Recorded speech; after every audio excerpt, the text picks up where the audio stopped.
Testing, testing, testing. Ah, very good. Thank you, Brother Troy. So we're going to do a brief review, as we always do. And for those of you that are new, either online or I know we have a visitor here today, we are just beginning a series. It's a lengthy series in which we are evaluating the arguments that are in favor of evolutionary theory. And we're doing this from a very philosophical point of view because most of the attacks on evolution on the part of Christians tend to take the form of debating scientists regarding the evidence and its interpretation. And we're not taking that approach. We're saying grant science all of its purported evidence and then giving them their best, most charitable case. Is it still possible then for evolutionary theory to be sustainable? Does evolutionary theory look good even if you give it its most charitable case? And we're going to argue very, very thoroughly and systematically that it does not. For those of you that are new, the briefest of reviews here, I am a philosopher. I have a PhD in philosophy from the University of California at Santa Barbara, taught philosophy for years, always in secular schools, so I'm not bringing a Christian bias into this discussion at all. This is a very philosophically rigorous, objective approach to evaluating the evidence. Now, last week, we looked at logic. And so we looked at formal logic. And how many of you agree that that was just good, clean fun? Hey, I'm not seeing any hands go up. I don't understand it. We were talking about deductive forms. And I showed you a few forms, and there are more posted on the supplemental website. And so we're looking for the relations between premises and conclusion, because this is exactly what we're ultimately going to be doing when we look very thoroughly at evolutionary arguments, is grant them all their premises, do their conclusions actually follow? And so to do that rigorously, we have to put that in the context of deductive logic. At the same time, we talked about a web of beliefs. We talked about how we believe things at any given moment, integrating those particular beliefs into a whole web of other beliefs. And that it is often the case that we do, in fact, believe inconsistent things. I mean, we want to claim, and we ultimately want to argue, that evolutionary theory contains internal inconsistencies. Right? We want to argue that things don't follow properly and that their web of beliefs is not a consistent web. And we suffer from the same problem, just as human beings. It's a fundamental problem that we have.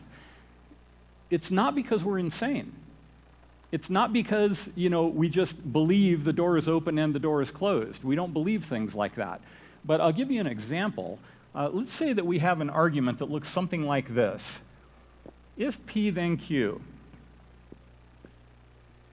If Q, then R. P,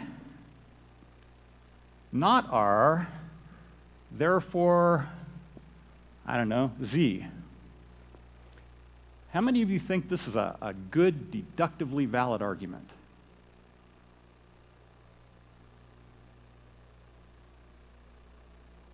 Is it valid? Let's start with that. Can anyone remind me of the definition of validity?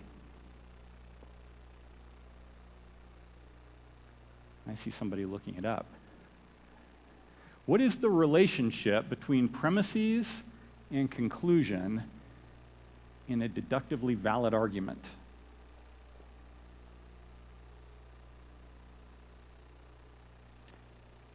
If all the premises are true, then what do we know about the conclusion?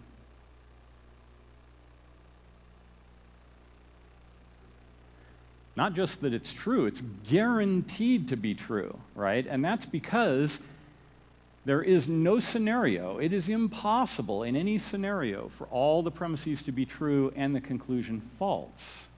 Okay, that's the definition of validity. The idea is a valid argument is one in which the premises have such a tight follows from relationship with the conclusion follows from the premises so tightly that the truth of the premises absolutely guarantees the truth of the conclusion. Now that's deduction. With induction, the truth of the premises only makes the truth of the conclusion likely. The relationship between them is not as tight. Okay, well, this is a deductive argument, and it is a deductively valid argument. I'm going to fill in these premises for you briefly. I'm going to put some content into them because you guys are very bare, basic, early stage logicians. So content helps you process it through. Remember, we're into form, not content here, okay? If God loves me, then he will take care of me. If he takes care of me, then I will have a good life. God does love me, but I'm not having a good life. Do you see how that fits in there? How many of you have ever believed this kind of a thing? You accept the truth of all the premises. Well, then it follows that Satan is God. Or, as many atheists would say, it follows that there is no God at all. But wait a minute. Both Z and not Z follow from this set of premises? How can that be? Because there are actually two contradictions built into these premises. You're not seeing them, right? You're insane. You're insane. How do you not see that you believe insane, inconsistent things? Well, if P is the case, then Q is the case. And we're told that P. So what do we now know for sure? Q, absolutely. Q is definitely the case. Well, we're told if Q, then R. And we already know Q is the case, so what do we now know? We now know R for sure. Oh, but wait, there's not R. Contradiction built right into the premises. Now we believe R and not R. From a contradiction in premises, anything follows as the conclusion.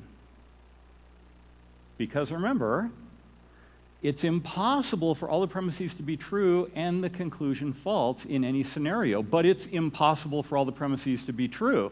Therefore, guaranteed, there is no scenario in which all the premises are true and the conclusion's false, because there is no scenario in which all the premises are true. You see my point? Any conclusion follows. You believe in consistent premises. Well, there's another inconsistency. That was by modus ponens and hypothetical syllogism, but also you can reverse this and do modus tollens. You can say, well, if this part all holds and we're told not R, well, not R here gets us what? Not Q. But now we know not Q. If we know not Q, then against this, what do we now know? Not P. Oh, but there we're told P. So now we have P and not P. You see my point? We have two contradictions built into these premises, not just one. This is a terrible formulation of thinking from a deductively valid point of view. But you guys already all were very content with these premises. Do you see my point? We have a whole web of beliefs. And that web is complicated enough. This is an incredibly simple example, and yet it already got you. My point is, we have a very complicated web of beliefs, and all of us as human beings fail to see the logical implications of things we believe. This is why what we try to do is strip away all the confusing content and get at the formal relations of what we actually believe. And that's precisely what we're going to do with evolutionary theory. We're going to tease out what evolutionary theory is actually claiming, what its actual implications are, the web of beliefs that current atheistic scientists have to have, and then we're going to show that there are fundamental problems in that web of beliefs. Now, I'm putting it to you the way I did to say, don't get all uppity and on your high horse like, oh, those stupid evolutionists. We ourselves have inconsistencies in our web of beliefs, and evolutionists have pointed out some of those very effectively. Atheists have been very effective at pointing out and indicting Christians and the Christian community as not being very intellectually rigorous, okay? And it's a totally legitimate indictment. We are not so lofty and they are so confused. Most of our thinking about reality depends upon these conditional kinds of relationships. And we think in terms of necessary and sufficient conditions, right? In our relation between fire and heat, we say fire is the sufficient condition for heat. Heat is the necessary condition for fire. And we draw these kinds of causal and implication relationships on a constant basis.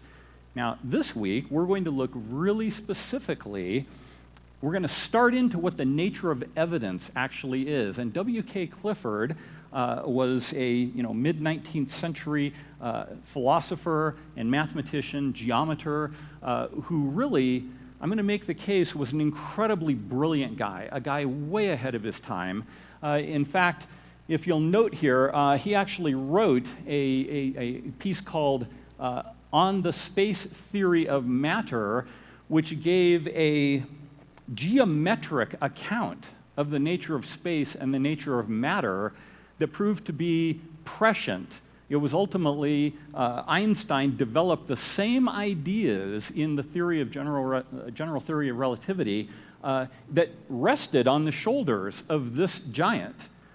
He was the first guy really to think through the implications of non-Euclidean geometry and think about the idea that, hey, wait, it's not what Newton said.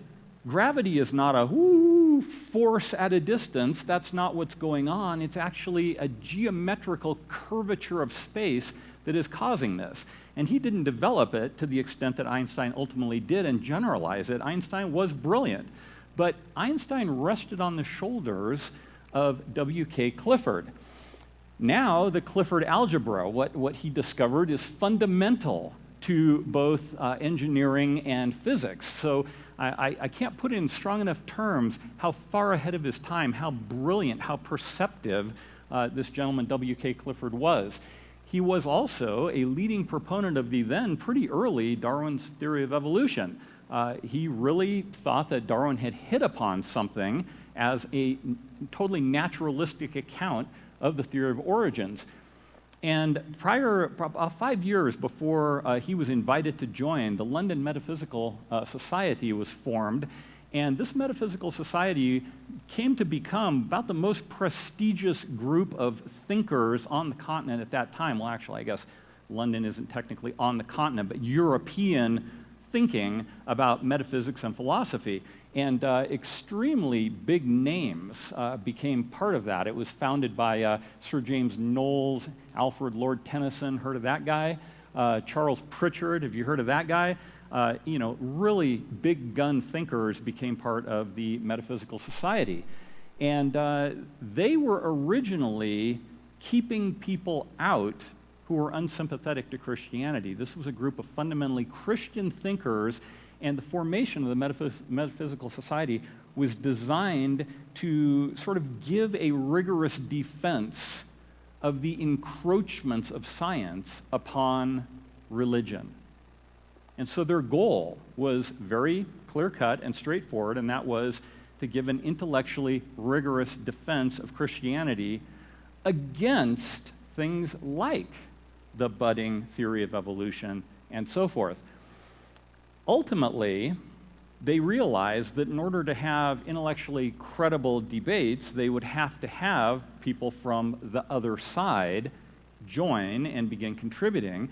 And so 5 years down the road, Clifford was invited to join, became the spokesman for the agnostic or atheistic side, and turned out to become arguably the most influential member of the Metaphysical Society.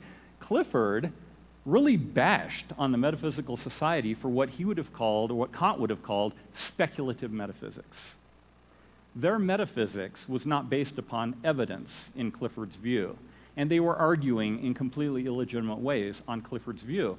And so the piece that I was having you read, The Ethics of Belief, this piece was presented to the society as literally a response to the speculative metaphysics that Clifford believed the society was engaged in. Now, it's important that you understand that context, because although Clifford's piece, The Ethics of Belief, has become extremely influential, I mean, down through the years, it gets cited in more philosophy lectures. There's so much discussion about this piece on the internet, so many YouTube videos about it. It's an extremely influential piece, and it is extremely misunderstood. It is an amazingly misunderstood piece. And part of the misunderstanding is that it's not put in its proper context. Most people believe, well, Clifford was an agnostic. Clifford supported Darwin's theory of evolution. Clifford writes this piece about it's always and everywhere wrong to believe anything on insufficient evidence, and they take that to mean, well, Clifford's bashing on Christianity.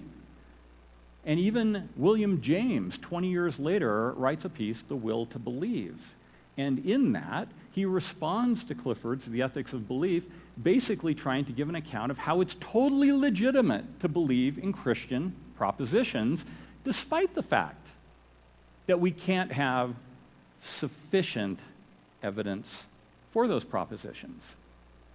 And so Clifford kind of gets set up as the beginning of the end of how Enlightenment philosophy just goes gunning at Christianity.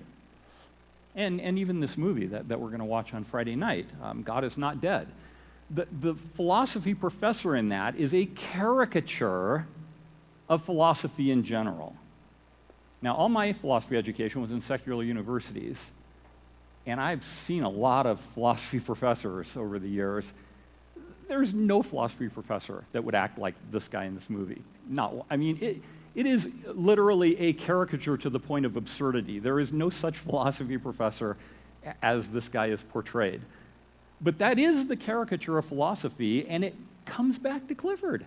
In many ways, it comes back to Clifford. Clifford is sort of the poster child of the ethics of belief, saying, you don't have sufficient evidence to believe in Christianity, therefore it's completely illegitimate for you to believe in Christianity. And that's the caricature. Ironically, that is not what Clifford is saying at all. And if you read further into his piece than the subsection that's usually cited, Clifford himself actually talks about how Christian belief specifically can be legitimate. So Clifford is in no way, as James and everyone since has thought, is bashing on Christianity. Clifford was an agnostic, not an atheist. Today, Clifford would probably be in the ranks of theistic evolutionists. Clifford could say, I don't have a problem with the idea of there being a God. You know, he fired things up and Darwin's evolutionary theory took over from there. Right? He'd have no problem with that kind of view. So I'm trying to kind of cast this in a way that you see Clifford is not to be immediately discredited because he was an evolutionist, and he's not to be discredited if you go out online and you find various responses to this article. I'm going to show you in various ways today how confused those responses are and what Clifford was actually arguing. And I have the audacity to think I get this right and the vast majority of people get it wrong, but I'll make my case. So, as I'm saying, this article provoked amazing outrage, and that outrage has continued. And it's why I love to use this article, even among Christian audiences, because I want people to learn to get their biases into the background and quit being so defensive, right? Because we tend to want to reject anything that we think threatens our web of beliefs.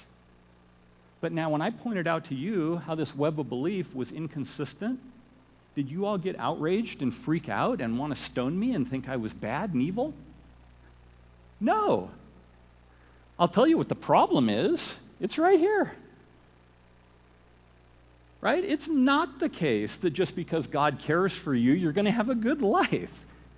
Initially, you find that intuitive, but if you put a little pressure on this, namely the force of the inconsistency that emerges, you immediately go, well, something's got to give in these premises. I'll tell you what's got to give. What's got to give is this premise. So my point is, when somebody points out to you problems in your web of beliefs, instead of freaking out, feeling threatened, and thinking that you now have to backpedal and give up on the whole idea that God exists or anything like that, it behooves us to not be so emotionally tied to our web of beliefs that we can't be objective about the contents of our web of beliefs. And so Clifford is a classic case of pressing on what motivates your web. So Clifford, I assume most of you read the article, and Clifford is actually making some substantive points, and they are contentious points. So for those of you who haven't read it, I'm going to briefly, very briefly, summarize one of the tales he tells. And Clifford is well known for being an incredibly engaging writer. He's delightful to read. And he uses certain rhetorical mechanisms like hyperbole for effect. His last line in the article, well, what if someone says, I don't have time to go through all this investigation and so forth, and then Clifford ends up with, then he should have no time to believe. And that just sounds outrageous, right? And James picks on that and says, he should have no time to believe. We believe all kinds of things that just happen to us. Most of our beliefs just happen to us. We don't choose them. We find ourselves in possession of a belief. It's not like I only believe when I've gone through some process and then I come to the belief. That's not how it works, James says. But that's not what Clifford's actually saying in Charity. We'll get to this. Okay, so Clifford says, look, there's a ship owner. And this ship owner, he knows that his ship is not particularly sound. He hasn't had it overhauled in a long time. Reviews of the ship, there's leaks, there's creaks, there's problems, and he knows it. But he's going to load up a whole group of people and sail them over to the Americas. And he's worried. He actually thinks about the fact that his ship probably is not sound, but he works himself around thinking of those things that will substantiate his sense that it'll all be okay. And then partway across the Atlantic, the ship goes down. Everyone on board is lost. The ship owner collects his insurance money and tells no tales. And Clifford says, what shall we say of this man? And summarizes with, he had no right to believe on the evidence that was before him. And so Clifford is saying he believed wrongly, not just incorrectly. This is the important thing. It's not just that his belief proved to be false. It's that he believed wrongly. He was morally culpable just in virtue of having the belief itself. And that seems odd to people. People tend to think, well, actions can be right or wrong, but I can believe whatever I want. Right? How many times have you heard people say, you have the right to your opinion? I mean, if there's a common line, it's everyone's opinion is as good as everyone else's, right? We all have the right to our own opinions. Clifford is saying, no, you don't. You do not have the right to just any old opinion you happen to have. You can have not just incorrect, but wrong opinions, ones that make you evil. You can become evil just by believing wrongly, according to Clifford. Now, that's a pretty outlandish claim, and it has to be argued for. The other claim that he makes that seems odd, and he never really comes out and says this, but throughout the article, this is what emerges, is that the moral weight of your beliefs is not in the content, but is in the method by which you obtain them. Now, again, that sounds bizarre. You mean I could have a belief that was flat out incorrect, and yet I'm righteous for having it? And I could have a belief that is flat out true, and yet I'm unrighteous for having it? Right? That seems to come apart. I mean, true beliefs are the right ones, right? And false beliefs are the wrong ones. And Clifford is saying, no. True and right come apart. False and wrong come apart. The ethics of believing is not in what you believe, but in how you believe it. Very counterintuitive claim. And so you can begin to see why this started eliciting outrage on the part of Christians. Because what do most Christians believe?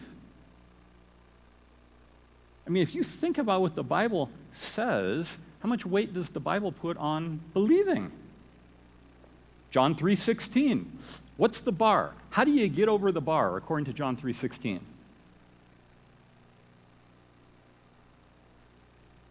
For God so loved the world that he gave his only begotten Son, that whosoever does penance, says 10 Hail Marys a day,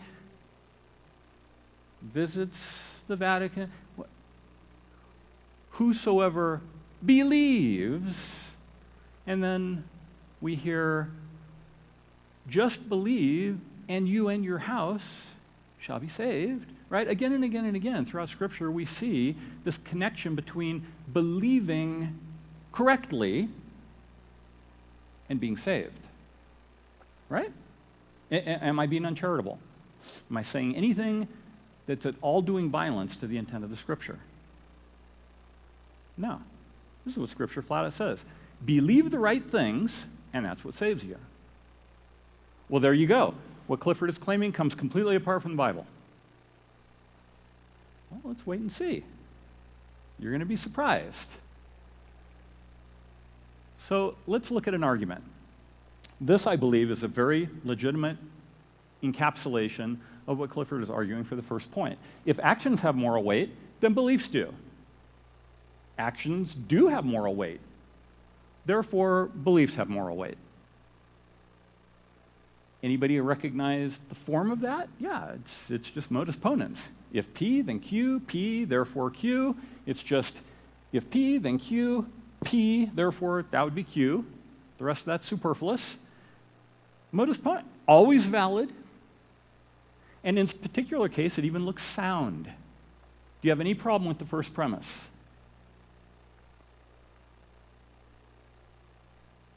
Well, that is kind of the hard one, because that's the implication relation that Clifford really needs to argue for. I mean, we all agree with the second premise, right? I mean, if there is any moral weight anywhere, it inheres in actions. I mean, no one's debating that one.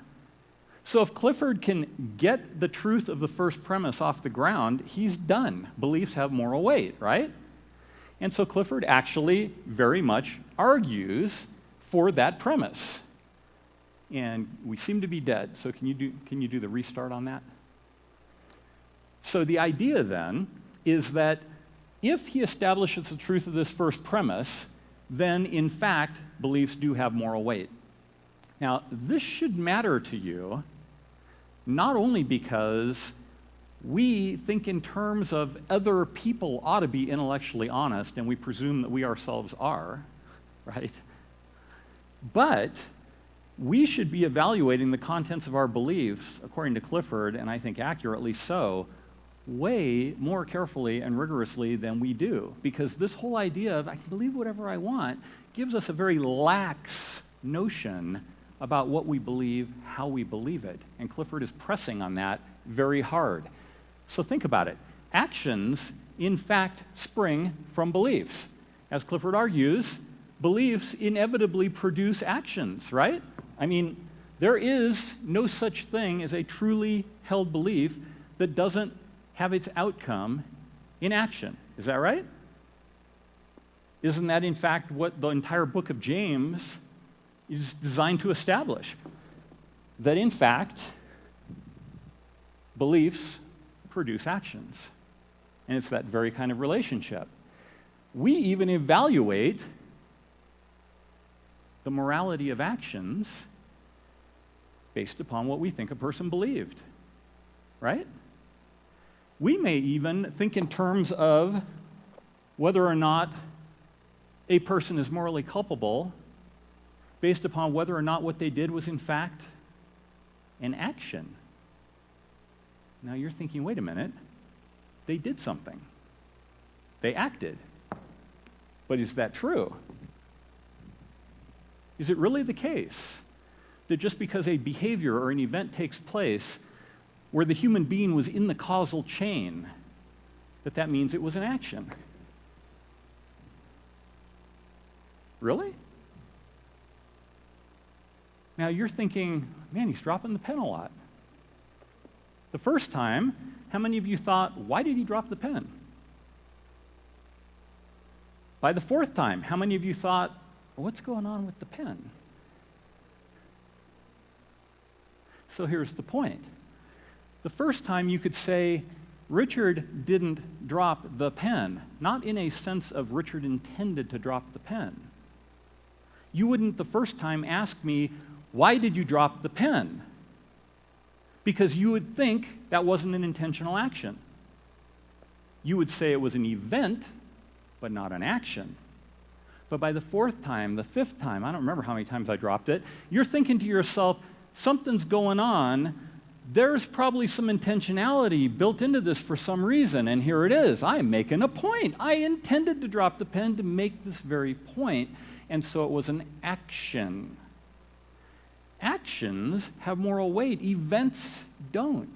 And that just means that intentionality is what defines an action and distinguishes it from an event. You seeing the point here? So when we say actions have moral weight, what we really mean is intentions have moral weight. But what drives intentions? Beliefs. Stop me, question me at any moment if any of this isn't connecting up for you. Clifford's arguing this way throughout his various thought experiments. And people completely misunderstand because they think that what Clifford is saying is that the content of your belief is what matters. And they think that Clifford is all about saying, search only for true beliefs and avoid only false beliefs. James even says that Clifford is advocating that we withhold judgment lest our believing fix itself on an unworthy object. That's a quote. But that's not what Clifford is saying. Clifford is not saying you don't get to believe unless you have sufficient evidence. I know that hyperbolically that's what he says, but if you actually charitably read all that Clifford is arguing, that's not what Clifford is trying to say. His hyperbolic claim is not really what he's trying to say. Clifford is trying to say people have intentions that drive their actions, and those intentions are in fact driven by beliefs. And so the morality of the beliefs is the necessary condition for the morality of actions. But that's exactly what the first premise said, right? The morality of beliefs is the necessary condition for the morality of actions, which is to say, if actions have moral weight, then so do beliefs. And so it seems that Clifford quite effectively makes that case, because we'll grant him that actions in fact have moral weight, and we'll grant the notion that those actions are driven ultimately by the beliefs that we have. And remember I said this is going to turn out to correlate with the Bible, even though initially you might go, oh man, they just come completely apart. Because the Bible says, believe on the Lord Jesus Christ, and you shall be saved. You and your whole house shall be saved. Believe on the Lord Jesus Christ, that whosoever believes in him should not perish. The entire book of James, as we said, is all about drawing this exact correlation between believing and acting, that your beliefs are actually the necessary conditions of your actions. And so if you believe a certain way, you're going to see these results in actions. And so Clifford is drawing what turns out to be an extremely intuitive point about that connection. And we talked about intentionality as the basis for morality. Beliefs are the necessary conditions for intentionality. And so it's the believing that ultimately drives everything that we are morally responsible for. When the ship owner loads those people up onto the ship and sends them off, that's an intentional action on his part, and we would hold him culpable for that action. He was at least negligent.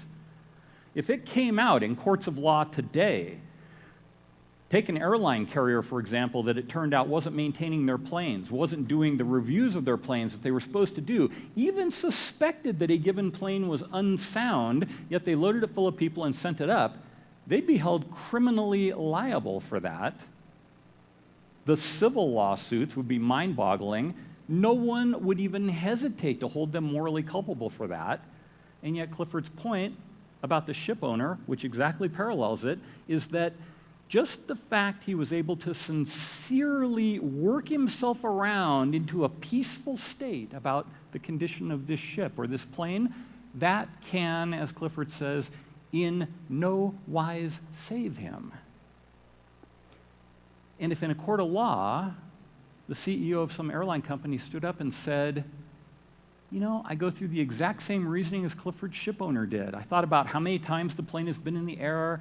It's always worked just fine. No problems with the plane. Yeah, I know there's probably some issues with it, but they're probably not significant.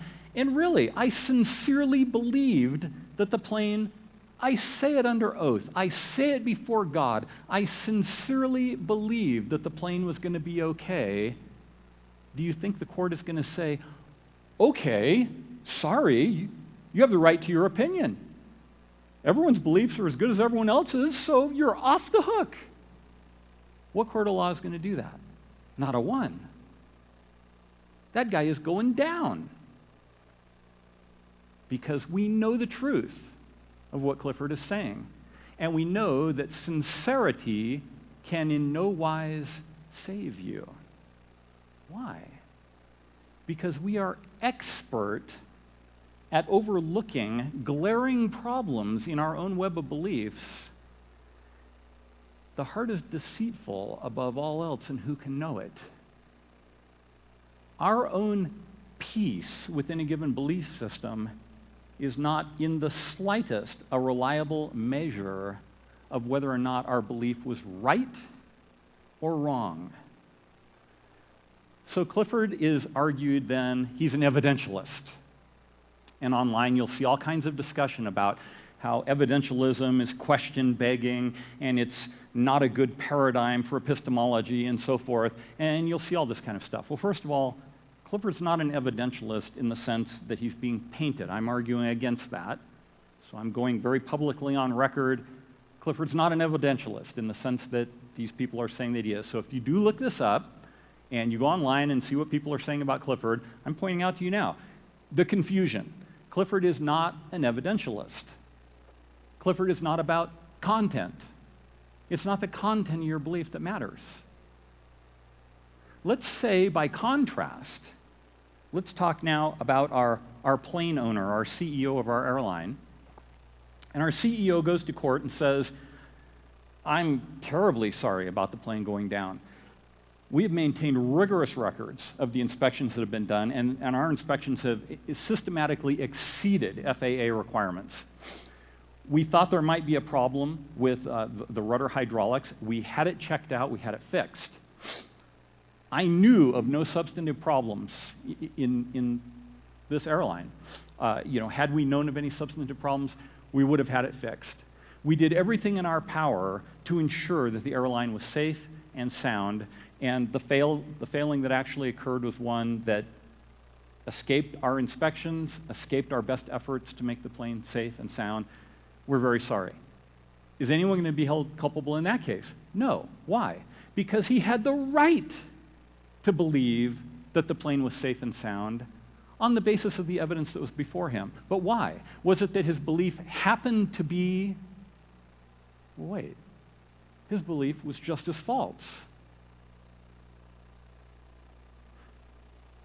In the case where he didn't go through the right process, his belief was false. Sincerely held, but false.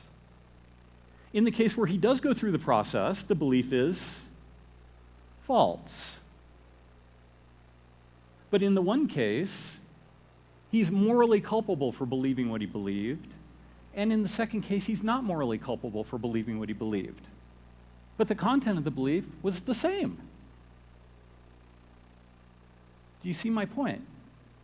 The content of the belief is not what determines the rightness or the wrongness of the belief. And this is, I think, an obvious point that Clifford is making, because Clifford says, let us change up the case in his thought experiments so that Clifford can make the case. It's not about the content.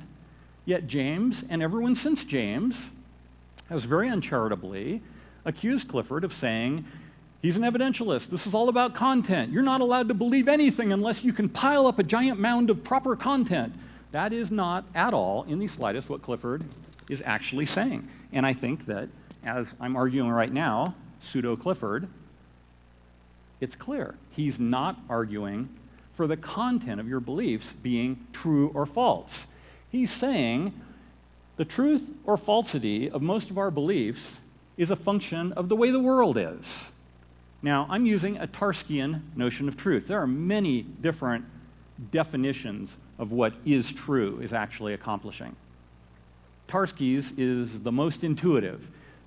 Basically, Tarski's definition, if I can boil it all down in one example, is the claim, snow is white, is a true claim just in case, or now you know what if means, right? That's if and only if, which is the biconditional. So snow is white is true if and only if snow is in fact white.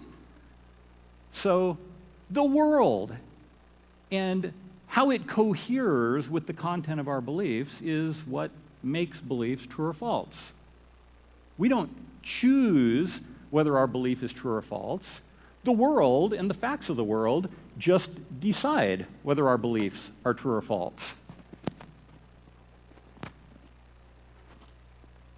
There, I think that'll be better. So the truth or falsity of our beliefs is not something we choose. We have beliefs, and the world is what decides whether or not our beliefs turn out to be true or false. We don't choose that. We find ourselves living in epistemic holes most of the time. Most of the time, the things we believe, it's impossible for us to know with any certainty or even necessarily confidence whether, in fact, our belief is true or false. Now you're thinking to yourself, wait a minute. I don't think I live in that deep of an epistemic hole. I think I know whether, or at least I can know, whether most of my beliefs are true and false. How many of you would agree with that? You think that pretty much you can know whether your beliefs are in fact true or false? Anne's nodding. Don't we live with a basic sense of confidence, right? When is the last time that you're walking across the floor and you're questioning, I don't know for sure if it's going to be there when I put my foot on it. It seems like it's going to hold okay, but I just don't know. We don't live our lives like that, right? I'm going to turn the wheel on my car left. What do I think is going to happen? I don't know, right? We don't think that. We turn the wheel left. We know we're going left. We know exactly how much to turn it to go a certain, right? I mean, we have this incredibly fine-grained web of beliefs, and they turn out to be right. I should say correct most of the time, right? And so you would say, well, no, I don't buy this epistemic whole bit. But think about it. Clifford is not talking about induction. Clifford is not talking about, I've got a reasonable sense of confidence, in my inductive web of beliefs. Clifford is talking about substantive beliefs. Clifford is not talking about, walking across the floor and what I have to believe just to be able to walk across the floor. Clifford is talking about things like the nature of justice, politics, ethics, metaphysics. Remember the context. Clifford is putting this piece before the metaphysical society. And what are they trying to do? They're trying to argue substantively about the fabric of the universe. God exists. Oh, and by the way, it just happens to be the Judeo-Christian version of God, right? You Islamists and, all you heathen, American Indian worshipers, you guys have got it all wrong. They're arguing for substantive, demonstrable beliefs. And Clifford is saying, there's a high bar. And I've argued this exact same way. If science is going to make substantive metaphysical claims, they're going to have to do better than just, I can do without it. I don't need God in my theory. It's not enough to argue purely inductively when you're making substantive claims such as God does not exist. Induction doesn't get it done. And that's precisely what Clifford is saying, is look, when it comes to the point of view of these kinds of beliefs, you're in a deep epistemic hole. You very rarely know with certainty. Now, I mentioned Kant and speculative metaphysics. Kant argues in the Critique of Pure Reason, in the section called the Antinomies, that in fact you can argue just as soundly for the immortality of the soul as not for the immortality of the soul. And he does this. You can argue just as substantively for God's existence, not God's existence. Kant believed that he demonstrated deductively that it is impossible to prove God's existence. Now Clifford, this was the late 1700s, Clifford's mid-1800s, Clifford is saying, you know what, that's right. You, the metaphysical society, you're doing speculative metaphysics that was already totally buried by Kant. You can't give deductively demonstrable arguments in favor of what you think you're arguing. You can't do it. You're in a deep epistemic hole. And so back to the issue of content versus method, Clifford is really trying to press on the idea that you can have confidence in the kind of content that these guys were trying to have confidence in. So his emphasis is on the justification of a belief rather than whether it's true or false. And Jesse, I think we're dead again. But that works, at least. We can dump it and restart it. It comes right back to the same place. Beautiful. Okay. So we must assess our beliefs either on known truth or on the weight of evidence. Those are our two choices. As we're evaluating the beliefs that we have, we either can say that's a good belief because I know it with deductive certainty to be true, and Clifford says very rarely do you get that, or alternatively, we can evaluate our belief on the weight of the evidence, how plausible that belief is given the evidence that we have. Back to the ship owner. If I'm the ship owner and I'm in the original scenario where I have suspicions this ship isn't sound, and I'm refusing to do the kind of review of this ship and the fixes that might result from this review, because that would be costly, where's the weight of evidence? Is the weight of evidence on the side that the ship is sound, or is the weight of evidence on the side that the ship is questionable at least, if not unsafe? Well, we know. We know where the weight of evidence is. Clifford's argument is his thought experiment's compelling.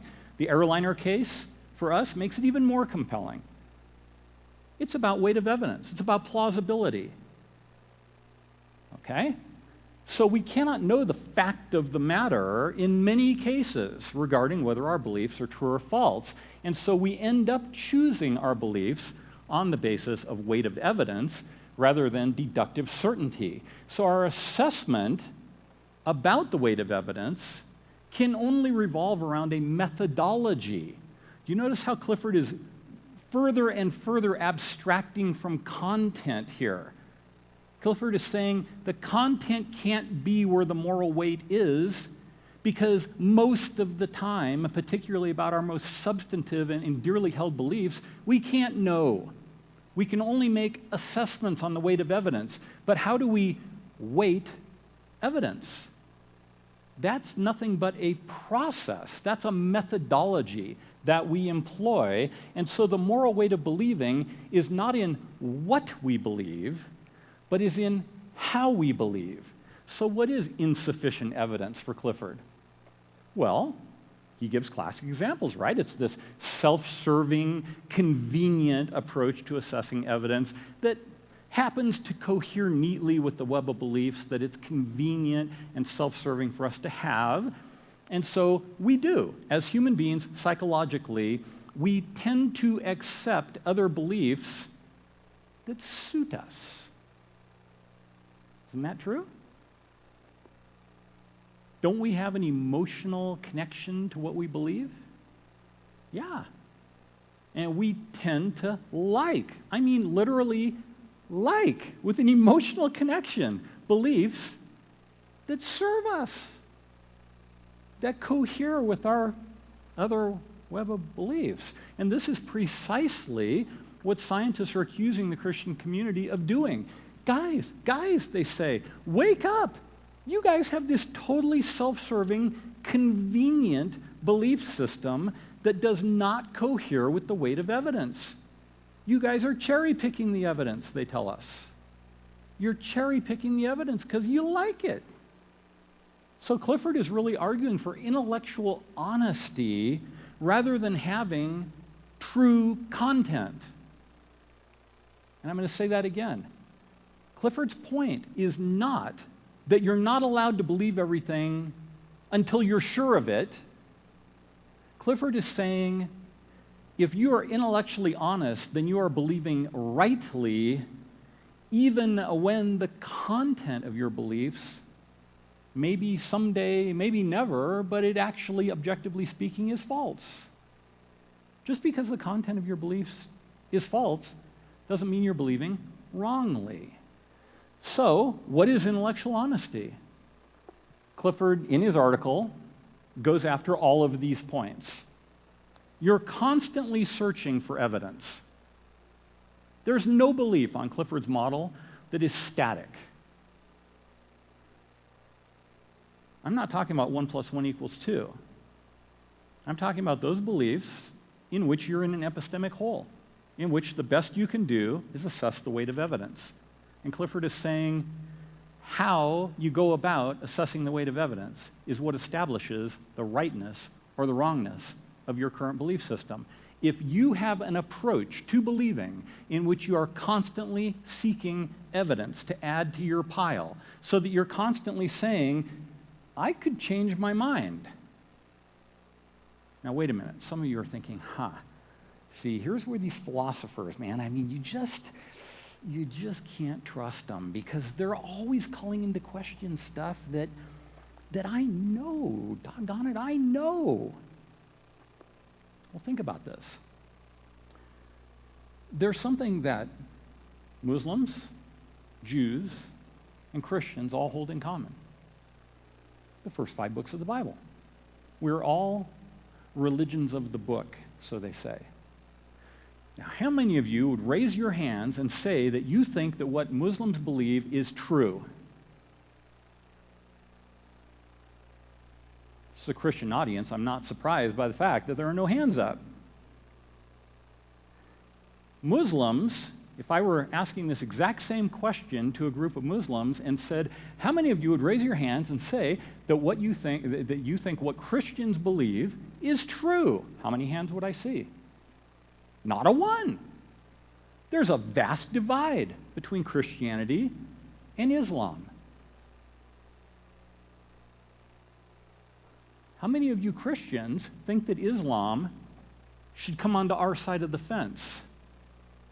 Well, yeah, hands are going up like crazy now. And if I were saying this to the Muslim world, how many of you think Christians should convert to Islam? Oh man, it'd be hands waving, right? We all share the same first 5 books of the Bible. You all think, you've just raised your hand, so I know you do. You may not realize this implication, right? But the implication is there. You all think that Muslims should change their minds. Are you seeing the weight of what I'm saying here? They are just as sure of their belief system, perhaps more, than you are of yours. But you think they should change their minds. They think you should change your minds. If you were going to try to convert someone to Islam, how would you go about it? You would start trotting out different evidence. You'd start trying to trot out reasons why they should rethink. Are you seeing my point?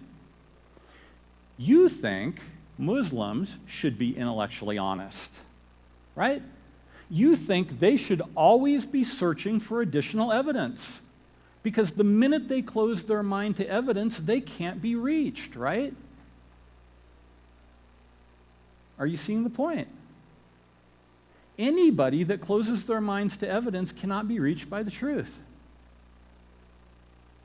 We think they should not stifle their doubts. If they have any doubts about the way Islam works, not only should they not stifle those, but they should go on to pursue all avenues of questioning regarding those doubts. They should definitely not work their feelings all around until they get themselves worked into a state of peace regarding their belief systems, like the ship owner did, right? They shouldn't do any of that stuff. They should be actively seeking evidence. If they have a doubt, they should be pursuing that doubt. If there's the slightest question, they should be assembling evidence that can press on that question, right? They should not be working their feelings around. They should be actively saying, this troubles me, and it's legitimate that I'm troubled, and I'm not going to rest until I address this troubling thing. And furthermore, we expect that Islam, if they're truly intellectually honest, they ought to be sensing some trouble, right? And if they sense some trouble, then we've got an opening. We'll find out what their doubts are, and we'll point out to them that those doubts are truly legitimate, and we're going to trot out evidence to the effect of that doubt is something you should be taking very seriously so you can change your mind. Is changing your mind a bad thing? Does that make you a waffler? Right? I mean, in politics today, it's become a big deal, right? He's not a good president because he's a waffler. Right? Wouldn't it have been better to have a president at one point that actually took the weight of evidence a little more seriously and changed his mind? My point is this. We want everyone else to be intellectually honest while we pull our robes of righteousness around ourselves and just know that we are. And isn't it wonderful that we happen to know the truth? Isn't that sweet? We know the truth. Too bad for all those confused people out there. How arrogant. Have you ever entertained, even intuitively, that kind of spiritual arrogance? If you're honest, you'll say, I know I have. Clifford is pressing on that. Clifford is saying there's none of us that is in an epistemically privileged position. If you're so certain of your Christianity, you're not being intellectually honest. I'm sorry. You cannot approach Christianity and be smug about your current belief system. And evolutionists and other atheist thinkers are right to press upon Christianity and indict Christianity for its sweeping smugness, for its sweeping lack of intellectual honesty. They are right to indict us on that front. Now, I'm going to argue they're no more intellectually honest than we are. But they are also right to condemn us for our lack of intellectual honesty, because we are not, by and large, intellectually honest. And Clifford is going to press on that regarding method. We think that everyone else should be intellectually honest, and we think we have it, yet we do not search for evidence. We stifle doubts. We avoid all avenues of questioning. We constantly, it's human nature, we work things around in our thinking until we attain peace. Because we read from the Bible, my peace I give unto you, and we think the whole point of Christianity, the whole point of our relationship with God is to give us what? Peace, right? We know we're there when we have peace. And so anything that would threaten our peace must be of Satan, right? Only Satan threatens peace, and philosophers, right? I mean, do you see where I'm going with all this? We get so emotionally wrapped up in our beliefs, and why shouldn't we, right? It's life or death. It's eternal life or death. So of course we're emotionally wrapped up in believing a certain set of propositions, because believing a certain set of propositions is what matters. The content of those propositions is what ultimately results in our salvation. Isn't that true? So Richard Dawkins argues, it is absolutely safe to say that if you meet, now I'm going to emphasize this again, because when I first read this out of The Blind Watchmaker, I was shocked at what I was reading. Richard Dawkins is arguably, if not obviously, the most vociferous, in-your-face, evolutionist, anti-religionist that exists. I mean, Sam Harris is getting close, but Richard Dawkins, man, he was the first to drive the stake in the ground, and he's been the most consistently vociferous since. It is absolutely safe to say that if you meet somebody who claims to not believe in evolution, that person is ignorant, stupid, or insane. He goes on to say, or wicked, although I'd rather not contemplate that possibility. Not clear how Dawkins gets wickedness off the ground, but anyway, this is Dawkins telling us, if you don't believe in the theory of evolution, here are your options. You're ignorant, meaning you just haven't studied enough. You're stupid, you're not capable of getting it. Or you're insane, and he's talking about insane at the level of demonstrable propositional conflicts that you just accept. Now see, with all of you, when I hit you up with this being a contradiction, you immediately were thinking in your mind, yeah, something doesn't work here, something's got to give, and we know what has to give. You're prepared to give that, because you want your beliefs to be consistent. Dawkins is saying, you're so locked into your belief system that you're willing to accept a flagrant inconsistency in your belief system. That's how insane you are. If children understand that beliefs should be substantiated with evidence as opposed to tradition, authority, revelation, or faith, they will automatically work out for themselves that they are atheists. This is the paradigm, right? Teach proper science in the classroom, and ultimately these stupid, ignorant, wicked, insane people of that generation will die out, and we'll have children growing up to be adults that recognize that God is dead. Proper education, that's what'll do it. Pile up the weight of evidence, and they'll automatically become atheists. Looks like we're dead again, sorry.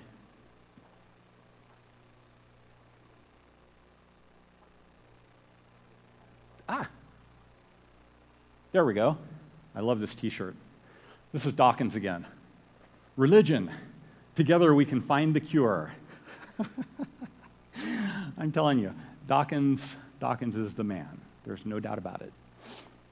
Okay, Sam Harris. It's time that we admitted that faith is nothing more than the license religious people give one another to keep believing when reasons fail. Brothers and sisters, I'm attempting to ultimately establish that there are giant gaping problems in the theory of evolution and in scientism in general.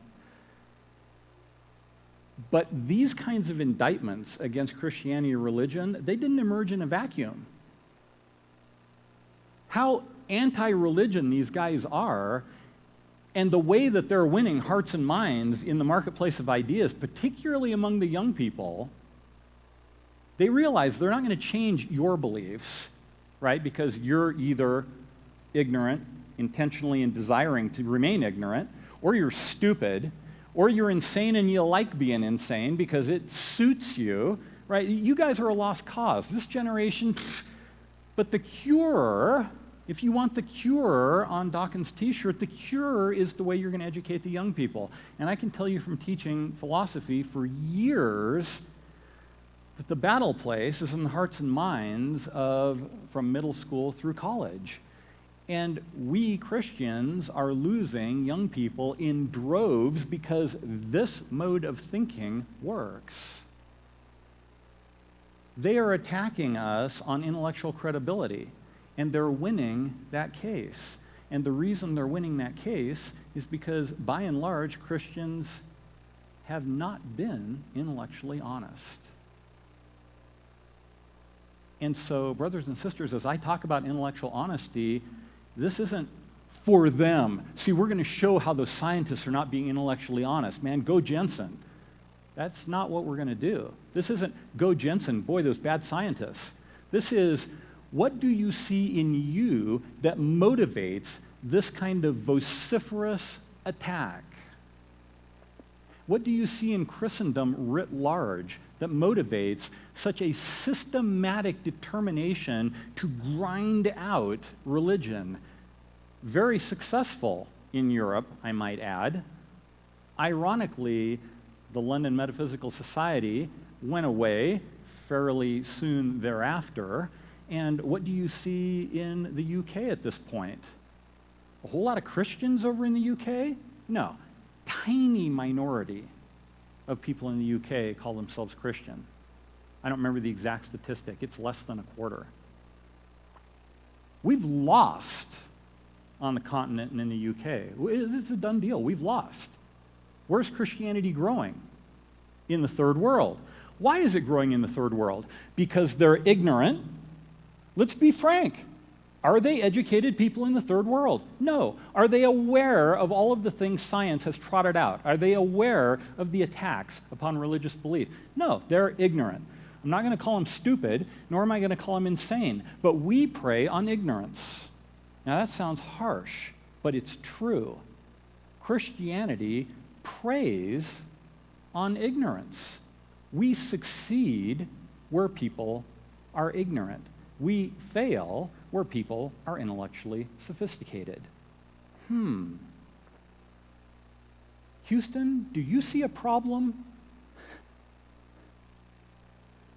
Scientists are not the only ones that need to be intellectually honest.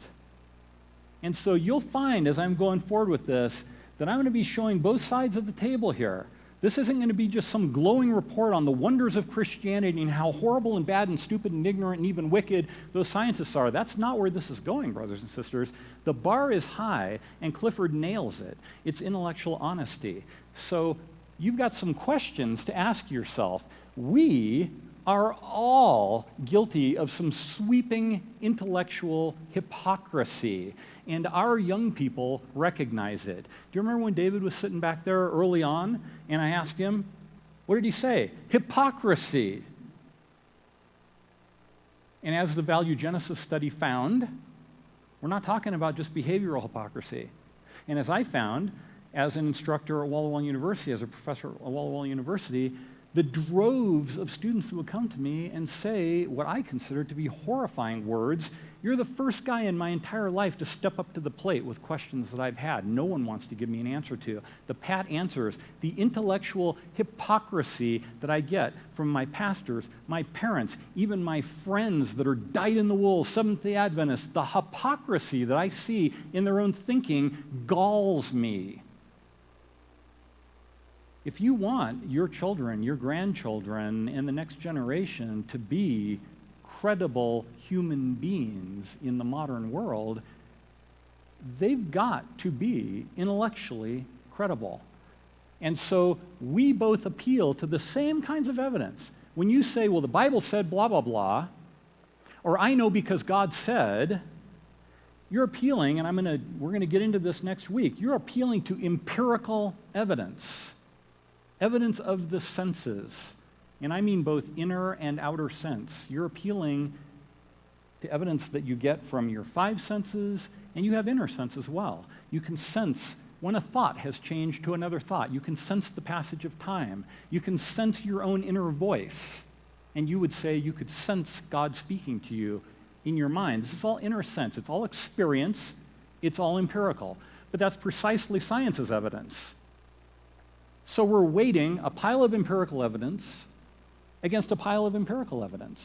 And Clifford is saying, what you come to conclude isn't what's at issue. It's how you come to conclude it. It's method, not content. It's form, not content. The web of beliefs trumps our individual beliefs. You have a whole pile of little individual beliefs in your web of beliefs. And you tend to integrate new beliefs based on whether or not they cohere with your existing web, right? You don't ever think, somebody's proposing not R to me. I like that. I don't think I have a good life. That coheres. And because it coheres, you don't realize that by plugging it in, you've just introduced a vast inconsistency in your web of beliefs. Because whether an individual belief in your own thinking coheres trumps the individual belief. You integrate it based on whether you like it, whether it's psychologically pleasing. So here's some summary questions. Notice that I'm not going after evolutionists in this. Do you think that God saves believers on the basis of method or content? What do you think? Do you think that a person can be saved by having entirely the false belief system? Their propositional content is false. Can they be saved?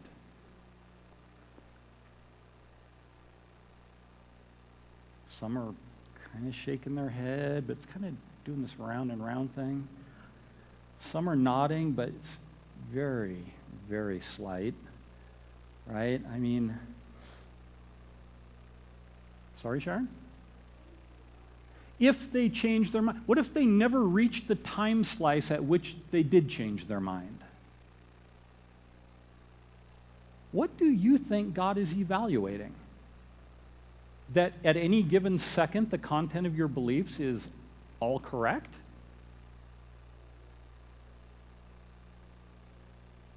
What does Paul say in Romans about unbelievers? Are they all lost? Is that what Paul says? They're all lost. Across the board, they're all damned. Is that what he says? No. What does he say? Can anyone quote the verse to me? Those that had not law, but lived according to the law, are what? A law unto themselves. Does somebody who does not know nor believe in the name of Jesus Christ, can they be saved? Well, there we go. Now the Bible flat out says that is the only name under heaven by which man may be saved, blah, blah, blah, right? So, end of story. That content you got to have right. Are you so sure?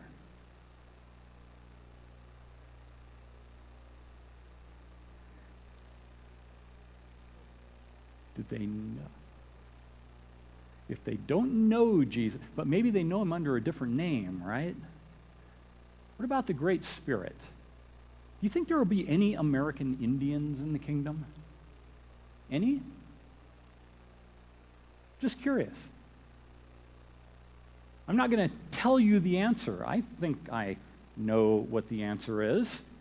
But I want you to grapple with this, because if you're happy with pat answers, then I will tell you this. If there's anything God abhors, it is spiritual smugness. And I'll go on to say, if there's anything he abhors, it is intellectual smugness. Can a person be lost while they sincerely believe in an untruth? Sincerity is the emphasis here. Does God save or lose people on the basis of how sincere they are? Is a person saved just because they happen to believe correctly? Now, you all got born into the right belief system, right? I mean, we're Christians. Our culture was Christian. We speak English, which is, of course, God's language, right? I mean, we all just happen to get it right. How convenient for us. No test for us. we happen to have all the right content. So sorry for all those lost people out in the world. And we in the Church of God Seventh-day have all kinds of wildly divergent ideas about what's going to happen to those people when cometh the kingdom. What kind of a duty do we have to reach them? And on what basis would we reach them when their culture, when their upbringing, when their language, when their entire web of beliefs is so utterly divergent for us that they're in a totally different paradigm from us? How do you reach out and touch those people? And are you content to just know that your beliefs are the right ones? Oh, the correct, right, it's all the same thing, right? Clifford puts pressure on us as Christians exactly where we need pressure, but his sword cuts all ways. So as I swing it one way, I'm whacking at us. And on the backhand, we're going to whack it at science. But the point is, it is a sword that cuts all ways. The bar is the same for all human beings. The methodological approach by which you do belief assessment. We have beliefs. James is right. Sometimes beliefs just happen to us. We get beliefs. But it is always our responsibility to assess those beliefs, to question those beliefs. It is our duty to be constantly looking at our web of beliefs and particular beliefs and asking, does this work? Does this cohere with both intellectual consistency and with the weight of evidence? And if we're not willing to do that ourselves, then how dare we claim that science is doing some badness because they're just wicked, because they think there is no God? You better take their belief system seriously, because I guarantee you our young people are. And they're not stupid because they are.